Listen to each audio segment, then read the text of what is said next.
কিন্তু এই যে মেয়ে, তুমি তুমি যে 8-10টা ছেলের সাথে জেনা করেছো, তোমার ইজ্জতের কি হবে? তোমার যে সতীত্ব তুমি নষ্ট করেছো। তুমি তো বিয়ের পর কোনো ঘরে গেলে সে হাজবেন্ডও বুঝতে পারবে তুমি আর সতী সাথী নও। তখন তোমার কি হবে? তখন তোমার কি হবে?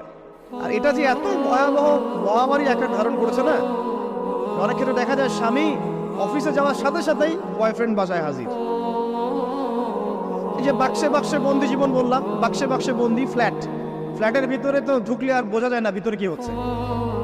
কত ফ্ল্যাটে যে জেনা হয় এখন এই শহরে, আল্লাহ ভালো জানে। এই ফ্ল্যাটের প্রত্যেকটা ইঞ্চি ইঞ্চি মাটি আল্লাহর কাছে সাক্ষী দিবে। যেখানে যে মাটিতে বসে অবিবাহিত যুবক যুবতী জেনা করেছে আর বিবাহিত যুবক যুবতীরা এবং এই স্বামী স্ত্রী জেনা করেছে, এর ইঞ্চি ইঞ্চি মাটি আল্লাহর কাছে কথা বলবে। এর ইঞ্চি ইঞ্চি মাটি আল্লাহর সামনে কথা বলবে। ইয়াউমা ইযিন তুহাদ্দিসু আখবারা।